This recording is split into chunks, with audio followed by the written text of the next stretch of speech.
Good Friday morning and welcome to Korea Today, brought to you live from Seoul. President Park Geun-hye made her first Liberation Day address to the nation, proposing reunions for separated families of the Korean War to Pyongyang, while sending a message to Tokyo to be responsible for its wartime atrocities. And speaking of which, a group of Japanese cabinet members and lawmakers paid a visit to the controversial Yasukuni Shrine. More coming up in the headlines. And on In Print today, we'll delve into the president's speech, as covered by the newspapers, coming up.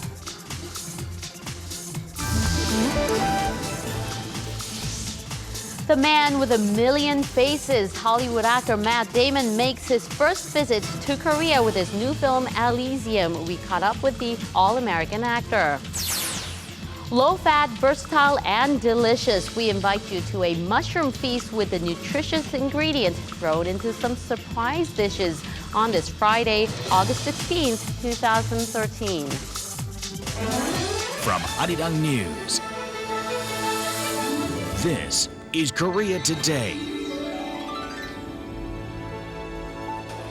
And a good Friday morning to you. Thank you for joining us on Korea Today. Thank you for tuning in. Korea marked the 68th anniversary of Liberation Day yesterday, and President Park Geun-hye gave a commemorative speech, details of which we'll get to later in the show. But over in Japan, Prime Minister Shinzo Abe also gave a speech, but he broke away from tradition of 20 years by omitting words like remorse or mourning for the suffering caused by the Imperial Japanese Army, as his predecessors had done in the past.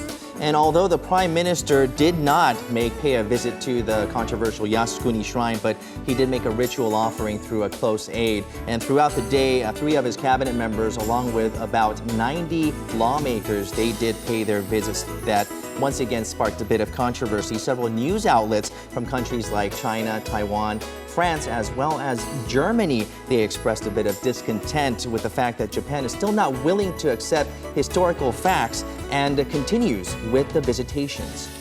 All right, we'll leave that there and begin Korea Today with the day's headlines with Nahyun Kyung.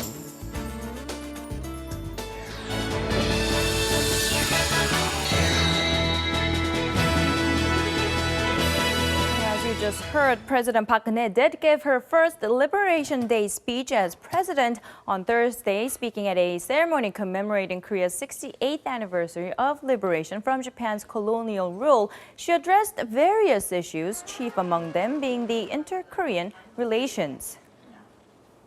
이번 추석을 전후로 남북한의 이산 가족들이 상봉할 수 있도록 북한에서 마음의 문을 열어주기를 바랍니다. The president went on to call on Pyongyang to change and abandon its nuclear program to become a responsible member of the international community, while expressing her will to continue humanitarian aid to the north. Following North Korea issues, President Park sent a strong message to Japan. 특히 과거 역사에서 비롯된 고통과 상처를 지금도 안고 살아가고 계신 분들에 대해 아픔을 치유할 수 있도록 책임 있고 성의 있는 조치를 기대합니다. And during a luncheon with independence activists and their families following the ceremony, the president said she hopes Japan will reflect back with sincerity on its past wrongdoings and made clear that Seoul's relationship with Tokyo will be based on its firm stance on historical issues. Meanwhile, over in Japan, 3 members of Shinzo Abe's cabinet, along with some 90 lawmakers, paid a visit to the controversial Yasukuni Shrine on Thursday, marking the anniversary of Japan's surrender in World War II. The visits always strain Japan's diplomatic ties with its neighbors, as the shrine honors several Class A war criminals. I'm visiting on a personal level. I did not consult with the Prime Minister. It was my personal decision to come here. How we commemorate the war dead is a domestic affair. It's not for other countries to criticize or meddle in. A few lawmakers from Korea's main opposition Democratic Party went to the shrine in Japan to protest the visit, but were blocked entry by right-wing civic groups. The Korean lawmakers condemned the visit, calling it, quote, a foolish, imperialistic move by Prime Minister Abe that will ruin the good relations between the people of Korea and Japan. And back here in Korea, thousands of protesters took to the streets on the nation's Liberation Day, some to call for better inter-Korean relations and others to demand an apology from the president. Nearly 200 demonstrators calling for the South Korean government to take stronger actions in solving issues related to the families separated by the Korean War were brought under temporary police custody on Thursday. Now, in a separate protest, around 100 people calling for the National Intelligence Service to be disbanded were taken to the police station as well. This comes amid an ongoing parliamentary investigation over allegations that the spy agency meddled in last year's presidential election, giving a winning edge to then ruling party candidate and now President Park Geun-hye. This was the first time water cannons have been used to disperse crowds in the capital since President Park took office in February. The North Korean freighter that was detained by Panama last month for shipping undeclared military equipment from Cuba could be facing a fine of up to $1 million. Citing Panamanian officials, AFP reports the fines imposed by Panama Canal authorities range from $10,000 to $100,000 for serious violations and go as high as $1 million for very serious violations, adding that Panama officials have told them this was a very serious case. A group of UN investigation team is currently in Panama to determine whether North Korea violated a UN ban against arms shipment.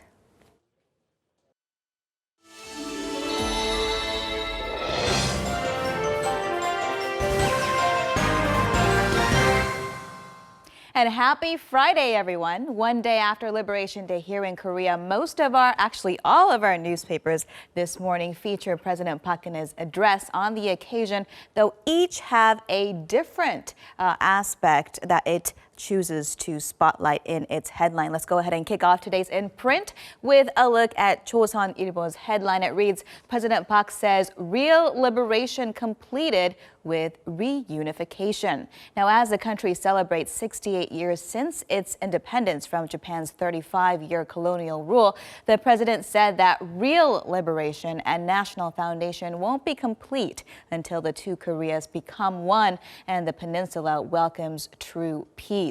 She said that it is time for the two Koreas to overcome an era of distrust and confrontation and work toward ushering in a new era of peace and unity.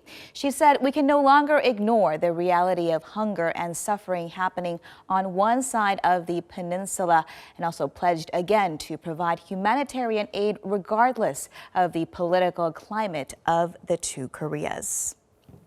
Scooting right over to 동아일보 now, its headline reads, Reunion of separated families as well as DMZ Park. Park Geun-hye style inter-Korean policy kick-started. Staying on the topic of North Korea, then, President Park Geun-hye took the occasion to publicly and directly address Pyongyang first since her inauguration into the office, coming on the heels, of course, of the breakthrough on the Kaesong Industrial Complex deadlock just one day before. The newspaper says the president kick-started her North Korea policy by proposing to resume reunions of separated families before the Chuseok holidays next month, and also to create an international peace park at the demilitarized zone to replace past memories of war and provocations with those of trust and collaboration. 동아일보 reports that these proposals would not have been included in her speech had the Kaesong breakthrough not happened earlier in the week. It says sources close to her relayed that the small amount of trust gained through the agreement also signified an important turning point for the two Koreas. The president added in her speech that Seoul was ready to help Pyongyang, while adding that the new era of relations will come when North Korea gives up its nuclear ambitions and becomes a cooperative member of the international community. And as you can see, the newspaper also has the president's points on Japan on the front page image, as well as the article below it. But we will turn to our next daily to take a look at that part of her speech. Let's go ahead and take a look at 중앙일보's headline as it is right here. It says, restrained warning sent to Abe. And 중앙일보 reports that President Park sent a firm message to Japan and its Prime Minister Shinzo Abe saying that it would be difficult to build trust between the two neighbor nations in the absence of courage to face the past and determination to recognize another's pain. That is Korea's pain, of course. She noted that most of Japan's citizens desire to move forward toward peace and prosperity of the Northeast Asian countries, but if its government is unable to follow its people's heart and meander back to the past, it would be unable to see a new future. President Park also showed resolve on the Dokdo issue, borrowing from a scholar of the later Goryeo Kingdom who said that a nation is likened to the body of the people and the history to their soul. She asked, what nation would consent to the affliction of their soul and the breaking of their body, referring to history in the affliction of their soul and territorial disputes in the breaking of their body there. This according to government sources cited by the paper. All right, and finally, let's take a look at Gyeongyang Shinmun's headline now. We're going to go ahead and take a look at this story right here. This newspaper puts its focus on the topic not addressed in the president's first Liberation Day speech. Headline reads, "Silence on pending political issues, no key topics on state affairs," noting in the article that she made not one mention of the deadlock at the National Assembly, the ongoing brouhaha over allegations bogging down the National Spy Agency, nor her future domestic visions such as national unity, economic democratization, and welfare. It has one professor of Hanshin University, Yoon Pyeong-jung, saying that the only person who can solve the deadlock in the domestic political realm is the president, going on to express his disappointment that she did not, quote, send a message that could embrace the 48% of the populace that did not vote for her in the December race. Others said the occasion would have been a great platform for the president to relay a message on national unity. And with that, we will wrap your look at what's in print this Friday. Next up are your closing numbers from Thursday's market action.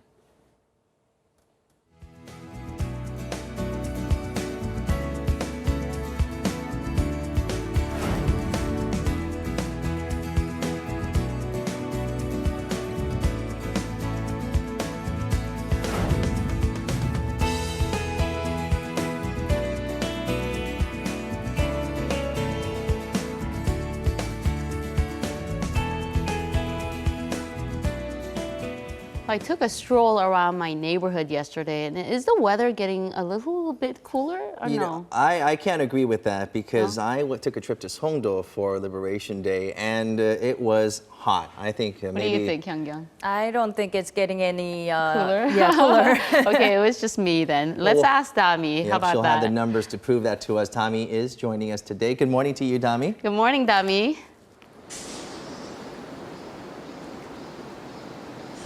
Happy Friday morning, everyone. Today I'm reporting live from Gangnam-gu, Seoul. I really wish I had some cooler news in the weather forecast. However, today's going to be another hot and humid one. Currently, temperatures are at 27 degrees Celsius, and we will be seeing mostly clear skies throughout the day. However, on this morning commute today, you may want to bring your umbrellas with you because there may be signs of passing showers in some areas of Seoul, Gyeonggi, and Gangwon province. Now, this rain will let up quickly. However, during that short period of time, we could accumulate up to 20 millimeters of rain, so do keep that in mind. Let's now take a look at the weather around the nation.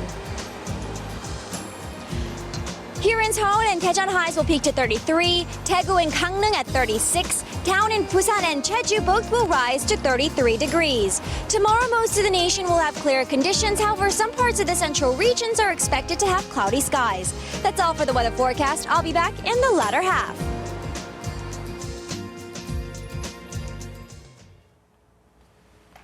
The annual International Conference for the Integration of Science, Technology and Society, hosted by KAIST, has just wrapped up in Daejeon.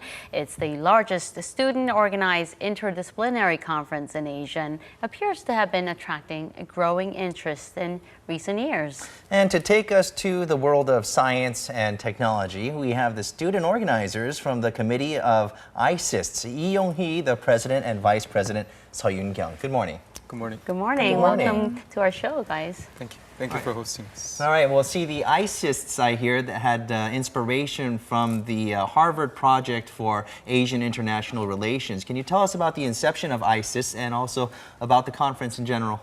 Yes, first, our alumni participated at the conference you mentioned, so Harvard Project for Asian International Relations. And they saw the entrepreneurship of how undergraduate students could organize a massive conference for other undergraduate students. So, they were inspired by that, the fact that they were the horizontal flow of knowledge. So, after getting inspired, they wanted to emphasize the aspect of science and technology because we are based in KAIST. And yes, so they wanted students from science and technology to be inspired by the aspects of humanities and social sciences, while students from social sciences and humanities see how science and technology is deeply immersed in our society. So yes, they wanted to show the interrelation between the science, technology, and society. And the correlation between the three as well. Yes, yes. And you may have started out small, but it is now the biggest international conference of its kind in Asia. And so tell us about the highlights of this year's conference themed The Perfect Alliance, right? Yeah. Our seniors of ICISTS started the conference from 2005, and every year the ICISTS has grown up a lot, and especially this year, the most important highlight is, I think, the diversity of the delegates. That at the first time, most of the delegates were the Koreans, but this year about more than 150 delegates came from about more than 22 other different countries. So I think we can call that now international conference. And not just the nationalities, but it involves a lot of the interdisciplinary conference. So students from different fields can take part in this, right? Of course, yeah. So we are not emphasizing just science, technology, but also we open our conference to the students who are majoring in social parts. So lots of students from humanities or some social parts. People come from those kind of fields, and also sometimes people from arts or different kinds of fields. Yeah. How can they contribute to this conference? This is a science conference after all. Yes, but of course, we, as she mentioned, we always pursued for diversity of our delegates. So while it's a great event for students in science and technology, students from perhaps art, psychology, or even politics could participate in our conference because our society is so deeply immersed, so deeply interlocked with science and technology. So perhaps they can see how these aspects can change their fields, and these aspects can maybe allow them to think in different ways for them. For example, students from art can use science and technology for new types of art, such as media art, while students from politics can learn about how SNS can affect the political movement in South Korea. There must have been some difficulties that you may have faced from the lack of support for science or an interest in basic sciences. Yes, of course, across the world, it's a common phenomenon, I think. So there's decrease in science and technology. People who are interested in science and technology, and there's a decreasing budget in science and technology. But luckily for us, because we deal with such a diverse topics, we can maintain the sponsorships. So for example, even though we are focusing solely on science and technology, we can get support from Korea organizations such as Korea tourism organizations, because we invite such a large pool of delegates from overseas. And also we somehow relate science and technology with diverse fields of academic. So we try to relate with startups. entrepreneurship and those aspects. So this allows us to get sponsorships from various government institutions, schools, and yes. All right, well, tell us about the future goals of this ICISTS-KAIST conference. Well, since we were founded in 2005, we grew continuously, and some of the things we tried new were something like public colloquiums, so trying to get the public to acknowledge science and technology and its relationship with society. And also, we're trying to use our online programs such as our homepage, Facebook page, and our blogs to keep contact with our past delegates and also the public. And in the future, we are looking forward to cooperate with partnership organizations from overseas or university in Seoul, so we can organize not just this conference, not just in KAIST, but also in Seoul, and maybe if we are lucky, we want to organize an international conference at overseas university or overseas venues. All right, great. Best of luck to both of you and the organization. Thank you for joining us this morning. All right, thank you. Thank you very much.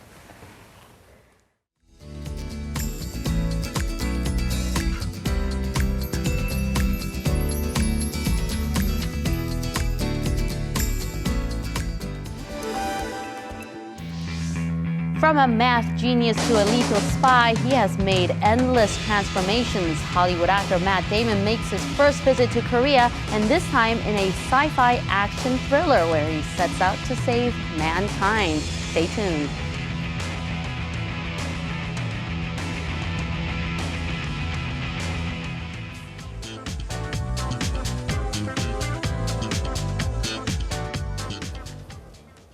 Time for INStyle, and today we're going to check out the hip Garosu-gil in Gangnam, where there's a fashion festa going on, where you can check out the latest trends. That's right. It's called the G2 Street Trend Festa, and it's in the perfect atmosphere because Garosu-gil is exactly where all the trendsetters go, and that's where you can see the latest in fashion styles. So we'll take a look at this next report together.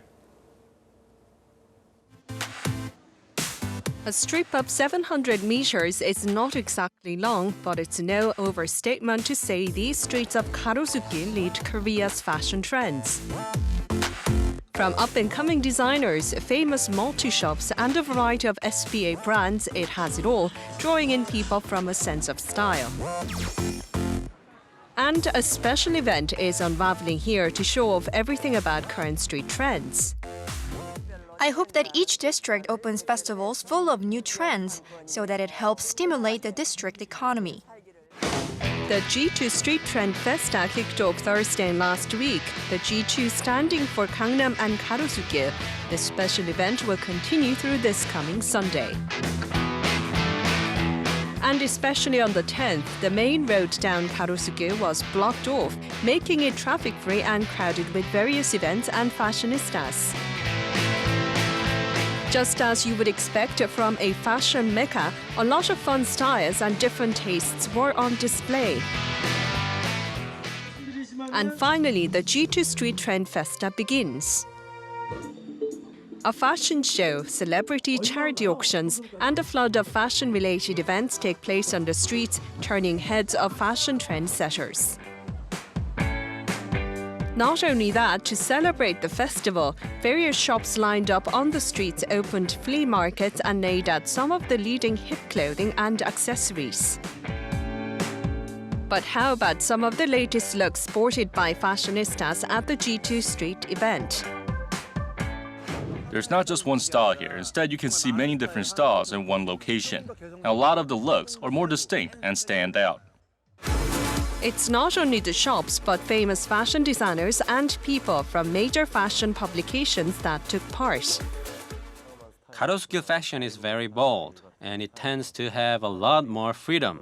Layered looks and mismatching are some of the main styles. What trends do they think will lead the way this year? You would think the style here would change rapidly, but in fact, there are a lot of people who also stick to their own looks. That's what's good about Garosu-gil fashion. If you want to see some of the latest fashion trends along with dazzling fashion items and people alike, how about taking a spin down the streets of Garosu-gil for the G2 Street Trend Festa? The Gangnam Garosu-gil style can be defined as classy with an element of individuality to it. So that's something that I don't know anything about. I'm going to step out of the Garosu-gil area for now. You have to practice that line for some time, right? It's a very unique style, I would say, right? It's not quite Cheongdam style, it's not quite Hongdae style or the area around Hongik University. It really has that unique, distinct style, right? Best of both worlds, I think. Yeah, right. And you know, this is where you go to see models and model wannabes, and if you're lucky, you might even catch a glimpse of your favorite celebrities. So, and this event runs until the 18th. That's this Sunday. So, if you want to check it out, Young, you should go check it out. Maybe I should you get a might lesson in learn style. a thing or two there. I mean, so. Garosu-gil is the hub of fashion because it has a long history of fashion. Right. So I will be sure to check that out. But still ahead on Korea Today, we're going to take a look at some mushroom dishes. And mushroom, it might not be a favorite for everyone, but it's savory, versatile, and nutritious. So enjoy some mushrooms and appetizers, meats, and even desserts. Sounds weird, right? Well, fun guy Matthew Chung will make sense of the fun guy dessert part as we look at some creative ways to indulge in the stuff your kids don't want to touch.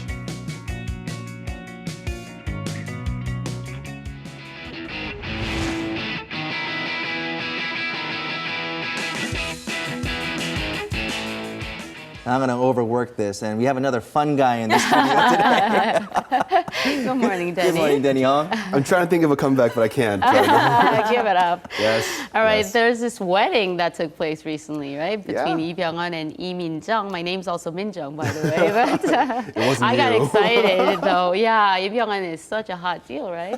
Well, you know, we talked about it not too long ago, especially because of Red 2. And yeah, even then we mentioned that his upcoming wedding was coming up, and it happened a few days ago on the 10th, actually. So it was kind of a star-studded event, as you would expect. Was it a film festival? Was it a wedding? A little bit of both, possibly even.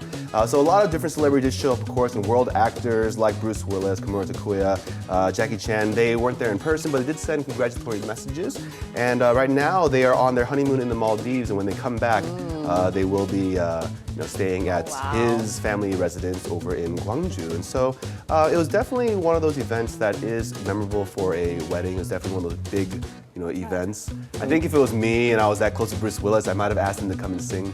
Well, he had a couple of albums back in the 90s. You would want Bruce Willis to sing it. He's actually got a pretty good singing voice, I gotta say. Look at the guest list. It's like, it really is like a film festival. Yeah, the wedding of the century here in Korea. Right. Indeed, right? So it was one of those events, I think, that in most, I don't know, who's next in line? I guess Lee Hyori-'s wedding might be even larger, right? So we'll have to see what happens Now, if next. a director could figure out how to get all the members of that wedding, all the guests of that wedding into that one would be movie. the most awesome ensemble cast. It's an film. expensive movie. That's the dream team right there. Unrealistic, I would But say. you're here to talk to us about this someone special who's visited Korea. That's right. His very first visit to Korea. We've had a lot of different Hollywood stars coming to promote their films, but Matt Damon was here the day before yesterday, along with his co-star in his film Elysium with Charlotte Copley. So let's take a look, and we'll come back and talk about his first-time experience in Korea. Top American actor, screenwriter, and producer Matt Damon has made his mark as an accomplished star in his Hollywood career. He solidified his career and fame with the Bourne action thrillers and visited Korea this week to promote his latest movie, Elysium. Elysium is a sci-fi action thriller that follows the journey of one man who lives on planet Earth in 2154 as he tries to break into Elysium, a world only for the top 1%, to save his own life and the rest of humankind. This is Damon's first visit to Korea. And he didn't come alone. Charlotte Copley, who made headlines for his role in District 9, also visited with Damon as one of the main casts of the film. 안녕하세요. At a hotel in Seoul, ahead of a fan meeting, a press conference takes place. It's still early, but the heated media coverage shows just how popular the Hollywood star is. And finally, the two stars, Matt Damon and Charlotte Copley, arrive on the scene. Up in my room, looking out over the city, throughout the night, and it's really. And I've been taking pictures so that I can bring them home to my children. The Hollywood star plays the role of Max DaCosta, who breaks into the most guarded space stations in the universe to save the underprivileged living on Earth. graphic novel that Neil gave to me, there were pictures of the Max character and what he wanted him to look like. And the guy was shaved head and tattoos everywhere and very muscular. So that's obviously not how I normally look. So I went to the gym for about 4 hours a day with a really good trainer that Charlotte worked with as well, and put on a lot of muscle and basically went on a diet for a number of months and didn't eat any of the food that I love to eat. Over the truck, it's almost The action blockbuster brought with it many dangerous scenes and moments during the shoot. Shooting at the world's second largest garbage dump, which we did for the sequence where we try to hijack the data, and Charlton comes flying down in the spaceship and stabs me and we get in a big fight. Despite all the challenges, what is the message of this movie? You know, having worked with Neil for a long time, he really loves satire, and I think even in a film like this, there is a satirical sort of element. It's a dramatized metaphor in some ways for the way the world is right now. After the press conference, Matt Damon and Charlton Copley met with their fans on the red carpet. They signed autographs to their fans, they took pictures with them, and they also showed off very gentleman-like behavior. Hollywood's leading actor Matt Damon, what will he move on to next? Many fans will be looking forward to his new film and his future projects. Yeah, thank you so much for coming tonight. And we hope you love this movie. We're very proud of you.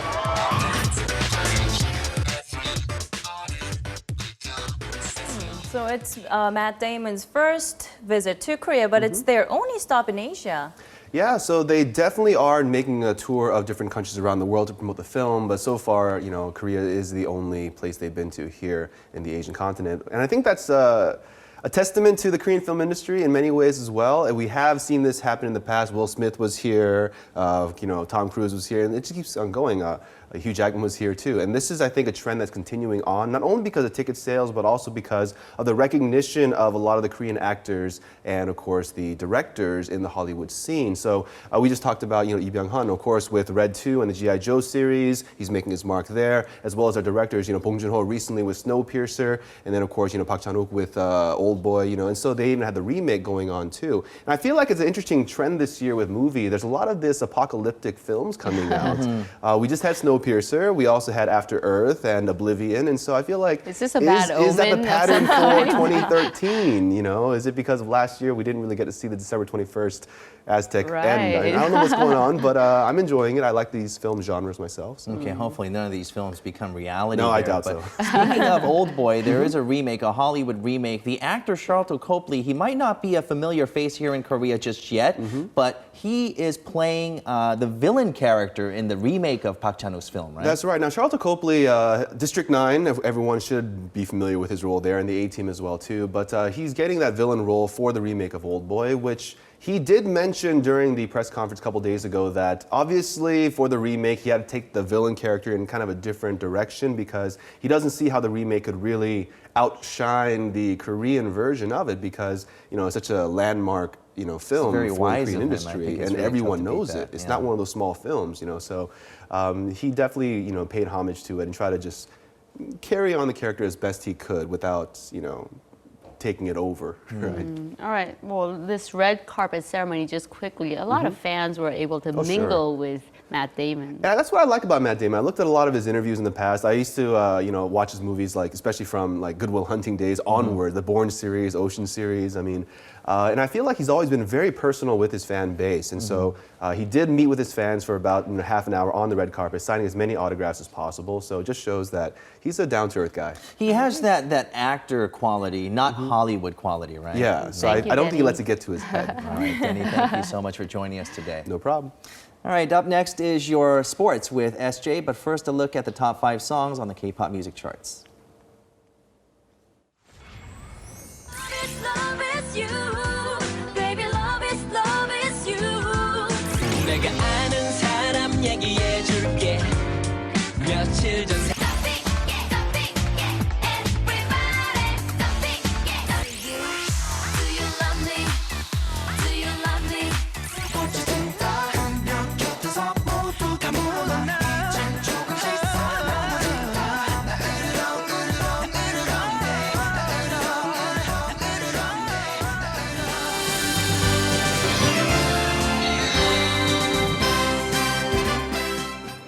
And TGI Friday, everyone, as we kick things off in football. Now, of course, for all you football fans out there, it's going to be a great weekend as the 2013-2014 football season kicks off in Europe. Now, a lot of big matches to look forward to this weekend, but none bigger than the return of Park Ji-sung in the Netherlands. Of course, PSV Eindhoven announced through their official Facebook page that the South Korean midfielder was able to get his work permit and will now be able to play this coming weekend.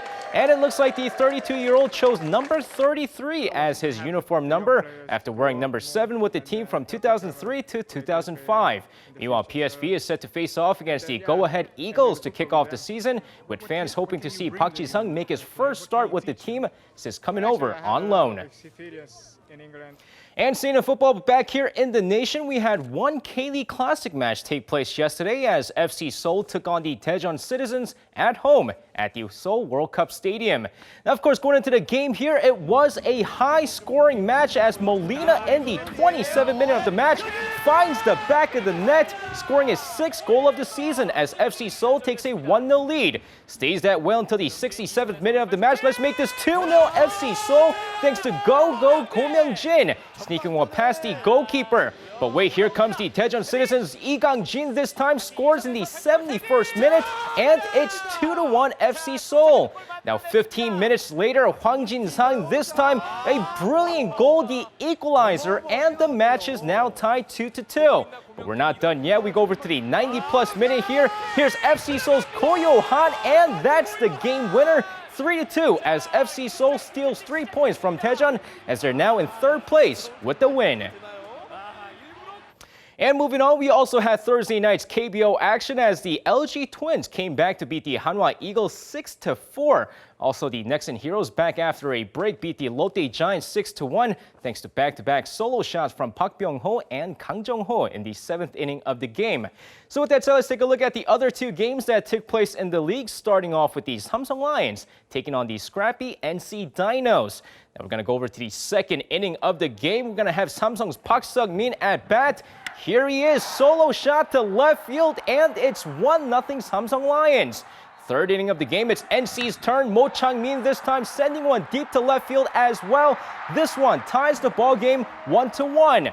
Next up, 4th inning of the game, Ji Seok-gun at bat flies out to right field. This brings home a runner as NC takes the lead 2-1. Now we're going to shift over to the 5th inning of the game. Here's Park Han-lee, RBI double to deep to left field, hits the wall, and it's a tie ball game once again. Now we're going to shift over to the 8th inning. No Jin-hyuk this time, 2-run double to deep right center, and the NC Dinos take the lead back 4-2. And what do you know? That's your final score, 4-2 NC. And with this Samsung loss and an LG victory, both teams are tied for 1st place once again. And next up, the Tucson Bears taking on the Kia Tigers. 1st inning, Lee Jong-wook to lead off the game deep to right field. Back. Gone, a leadoff home run as Tucson takes an early 1-0 lead. Now 5th inning here, Kim Jae-ho singles home another, and it's 2-0 Tucson Bears. 7th inning, here's Lee Jong-wook once again, this time an RBI double to right, and it's 3-0 Tucson Bears. Next play, Honey Min Byung-han, he's been red hot, RBI single to right, adding another run. Meanwhile, Tucson's new foreign pitcher Derek Hankins trying to win his 1st game in the KBO, throws a gem. 7 innings of no-run ball while striking out 3 as the Tucson Bears take this game 4-0. And now finishing things off in domestic basketball as the pro-amateur competition kicked off on Thursday as the KT Sonic Boom were able to breeze past the Hanyang University team 71-56. Also, Seoul SK Knights all over Yonsei University as SK takes the 2nd game 83-65. And later today, Anyang KGC takes on Konkuk University with Jeonju KCC Aegis taking on Gyeonggi University as well. And with that said, that wraps it up for me. This has been SJ. Have a great weekend, everyone, and see you guys again for your sports needs.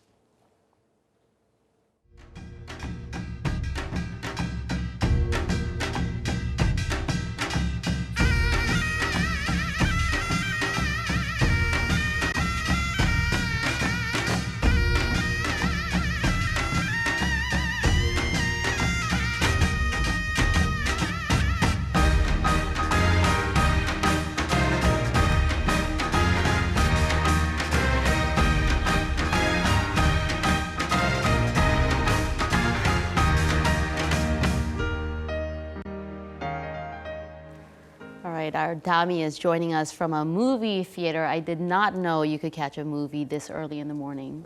We know it as the matinee, but this is called the Jojo Harin here in Korea, and the first showing starts sometime this early in the morning? around 7 a.m. Wow. I had no idea, and there are people there. We'll take it over to Tommy right now. Tommy.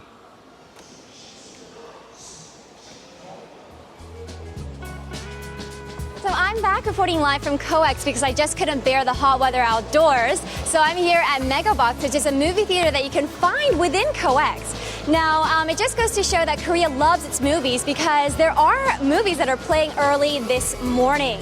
So instead of going to the box office these days with modern technology, you can get your tickets through machines like this.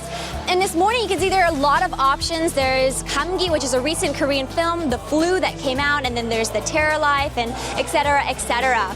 So of course, if you make reservations online, then it makes the process all the more easier. And after you get your tickets, what's the next step? It's of course getting your refreshments. So as we move along this way, there is the snack corner where you can get your popcorn, hot dog, drinks. But something that makes it unique here in Korea is that you can actually get your dried squid or dried butter squid. So if you haven't tried that, then it's definitely worth trying. And, here in Korea, morning movies are something that's quite common as there's a lot of office workers and students on break that make use of this great opportunity because you can get a great discount on your tickets. I heard up to 30%. It really depends on the theater itself. So the weather outside is really hot these days. Why not make use of this great opportunities indoors with some great refreshments? Have a fantastic weekend. I'm Idami, Korea Today.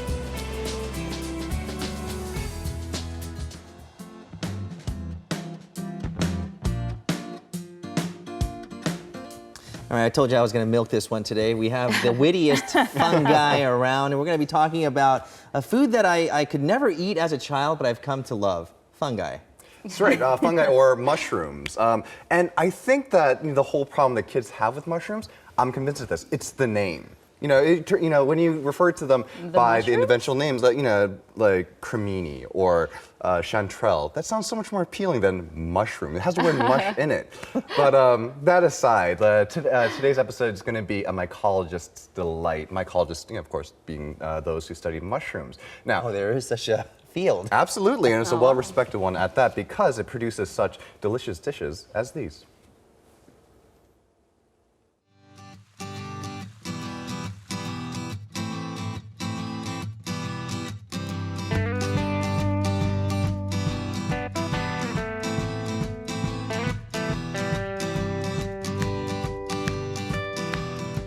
So today we're in Yeoju County. It's just south of Seoul. It's in Gyeonggi Province, and this place is known for a lot of things. It's famous for its ceramics, its rice, its melons, and it's also the birthplace of Korea's last queen.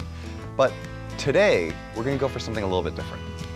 And given the weather this time of year, it's kind of hot, it gets darker earlier than you wanted to, it rains. This time of the year I want to eat something light, and no ingredient says light cuisine, but packs a ton of flavor, like mushrooms.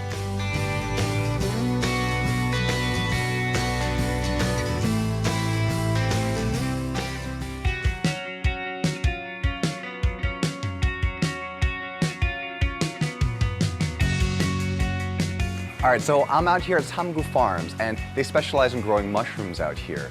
And they've actually invited me to actually inoculate these logs with mushroom spores, and they gave me this guy. I don't know what they were thinking. This looks dangerous, but you know what? It's gonna be a lot of fun.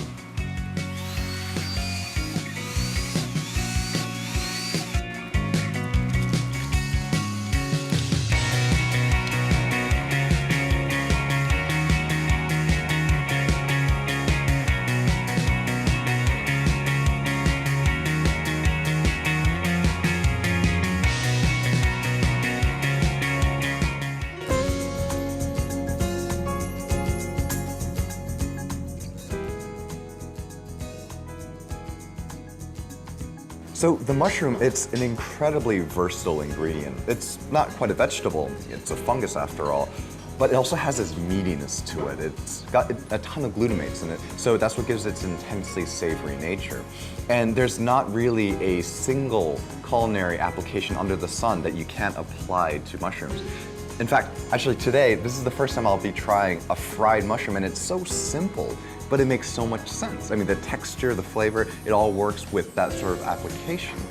But I'm gonna start with the pay over here. Now, it's a very simple application. It's just blanched mushroom, with a little bit of sesame oil and salt.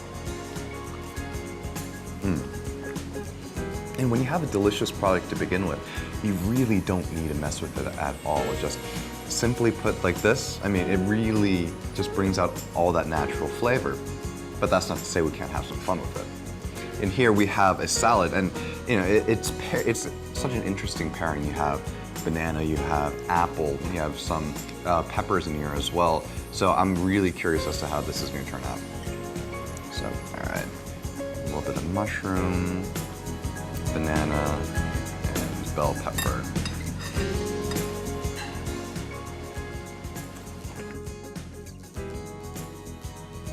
That's really fun. I mean, there's no other word for it. I mean, it's tasty for sure.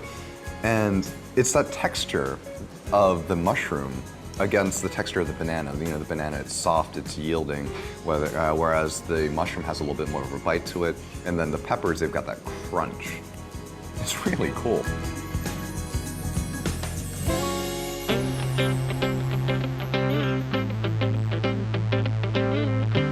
All right, so they've invited me to make one of their signature dishes here, and it's tonkatsu that's been stuffed with mushrooms. And tonkatsu, it's a fried pork cutlet. It's definitely like an after-school special. It's something that all Korean kids kind of grow up with. It's really a comfort food. We're gonna first start by putting some mushrooms inside the pork. Now, the pork, it's been butterflied out, and it's been pounded down so it gets nice and thin.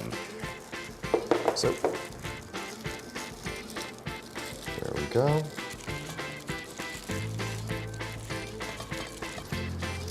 Make sure you get nice and even coating. Then last step, breadcrumbs. This is what's going to give it this nice crispiness.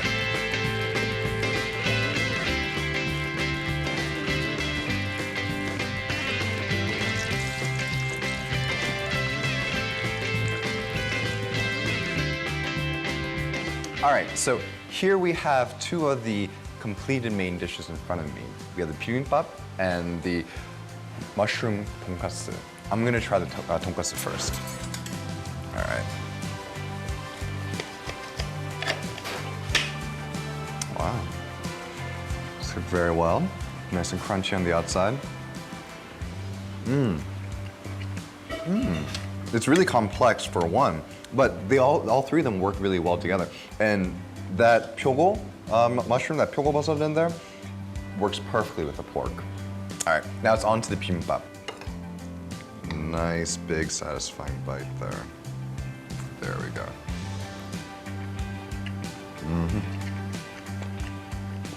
To be honest, sometimes I can get sort of burnt out on the traditional bibimbap. So this puts a whole new spin on it. And I'm really glad I got to try this today, because I think I know I'm going to be making on those days where I don't know what to eat.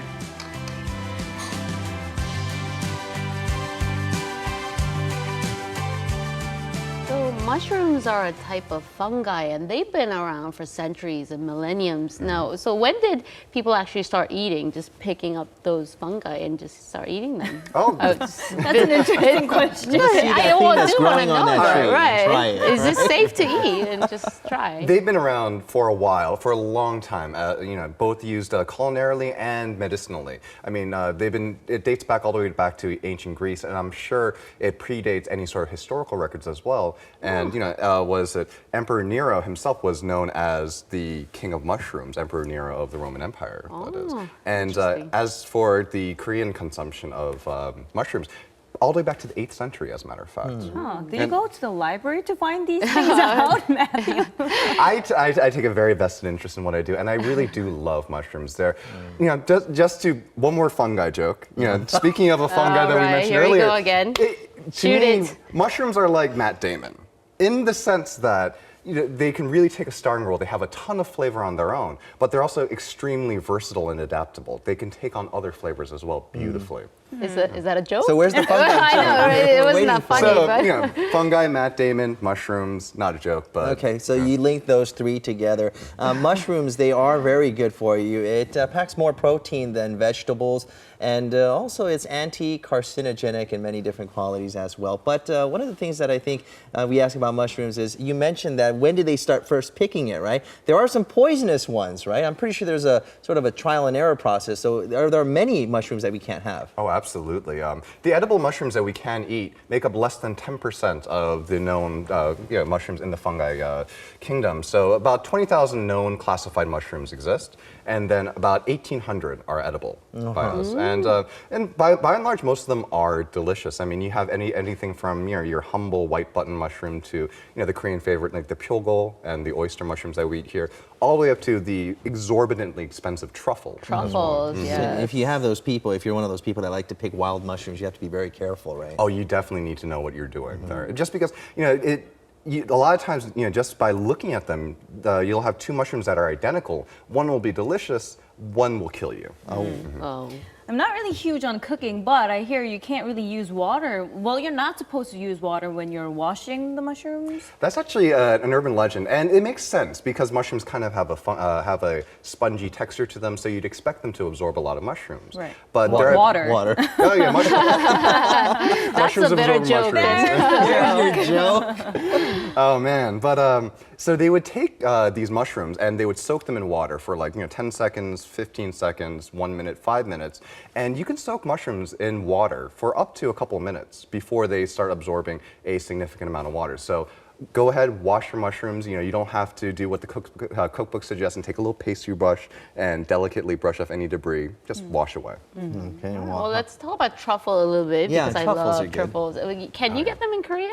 Truffles are now available in Korea from all over the world. And so you have truffles that are grown in different regions. You have, the ones in Italy and France kind of have the most brand name recognition. But you have truffles coming out of the United States, particularly in the Northwest.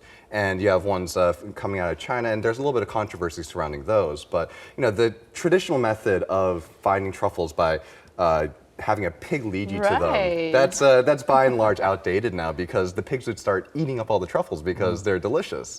So they started using dogs instead, which have a keen nose but won't eat the truffles. Okay, why are these so expensive? Is it the rarity of it? There's a bit of they're definitely rare. They're not easy to come by, and there's definitely that sort of luxury cachet that they have. So similar to diamonds or any other sort of luxury items, the industry is tightly regulated. The question is whether you can afford it, right? Yeah. Not so much whether you like it. One thing you should do, though, is try to avoid truffle oils and truffle salts because they don't actually contain any truffle in them whatsoever. Which is called truffle salts? Absolutely. If you were to actually use enough truffle to flavor salts and oils, it would be significantly more expensive than the truffle itself. But it smells like truffle a little bit. They have that aroma. Used in moderation. I've had some dishes at some restaurants that have used too much truffle in them, and it is about as delicious as taking a sip out of a can of kerosene.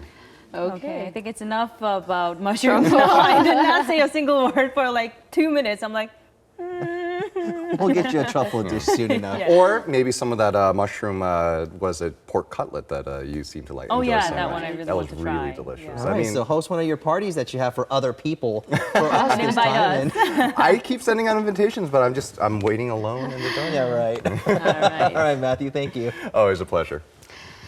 That brings us to the end of this edition of Korea Today on this Friday. Yes, enjoy your Friday and have a great weekend. We'll see you back here on Monday at 7 a.m. Thanks for watching. Bye-bye.